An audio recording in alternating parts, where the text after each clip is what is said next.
जब भी हम एंशियंट इंडिया की बात करते हैं 600 बिफोर कॉमन एरा से लेकर 600 कॉमन एरा में 1200 सालों की, तो हमारे दिमाग में पहली बात यही आती है कि पहला एम्पायर कौन सा था भारत का जो स्टेबलाइज हुआ, यहाँ पर अपना राज्य स्थापित किया, एक पैन एम्पायर को स्टेबलाइज किया भारत के अंदर।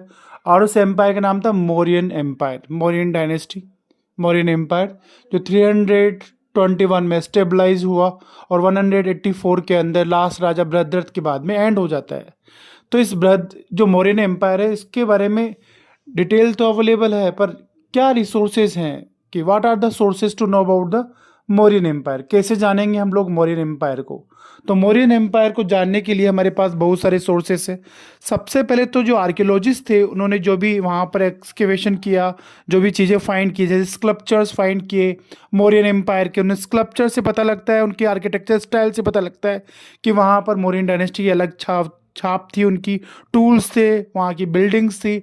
कुछ ग्रंथों में लिखा हुआ है कि मौर्यन डायनेस्टी के अंदर जो गुप्त डायनेस्टी तक चले, वहाँ पर बिहार के अंदर मगधा के अंदर वहाँ पर 7 मंजिला लकड़ी के बने हुई बिल्डिंग थी, एक महल बना हुआ था, ठीक है, जो बाद में गिर जाता है। और साथ में कॉइन्स मिली है मौर्यन डायनेस्टी की। तो ये तो है आर्कियोलॉजिस्ट फाइंड।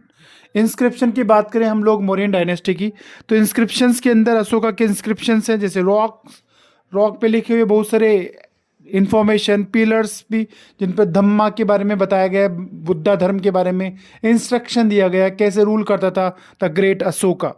तो ये rock pillars and inscription are the evidence to know about the history of the Mauryan dynasty. Archaeological evidence also know about the history of the Mauryan dynasty. अब हम बात करते हैं उस समय के टेक्स्ट, हाँ जी, एपिक्स। तो सबसे पहले मगधा डायनेस्टी के अंदर जो मौर्यन डायनेस्टी का पहला फाउंडर था चंद्रगुप्त मौर्य, उसका विवाह हुआ था सेल्यूकस की डॉटर हेलेना से, ठीक है। और सेल्यूकस के डॉटर हेलेना से विवाह होने पर सेल्यूकस ने एक विजनर भेजा था चंद्रगुप्त मौर्य के दरबार में, कोर्ट में, और उस विजनर का नाम था Megasthenes. Megasthenes was a Greek visionary philosopher जिसने भारत के अंदर रहकर एक बुक लिखी जिस बुक का नाम है इंडिका। हाँ जी हाँ, जो अभी लंदन के म्यूजियम में है इंडिका बुक। उस समय की सारी सोशल, पॉलिटिकल, इकोनॉमिक कंडीशन जो भी भारत की थी उन सब के बारे में इंडिका में मेंशन किया मेगस्थनीज ने। और उसी दौर के अंदर चाणक्य भी थे, क्योंकि Chanakya was the Guru of Chandragupta Maurya. तो चाणक्य यानी कौटिल्य यानी विष्णुगुप्त, एक ही नाम है इन तीनों के, तो एक ही नाम के तीनों व्यक्ति हैं।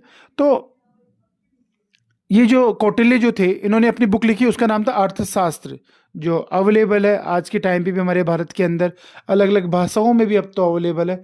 तो अर्थशास्त्र से भी उस समय की जो राजनीति, उस समय की समाज, उस समय की अर्थव्यवस्था, उस समय का रहन सहन, कल्चर, वो सब कुछ हमें पता लगता है।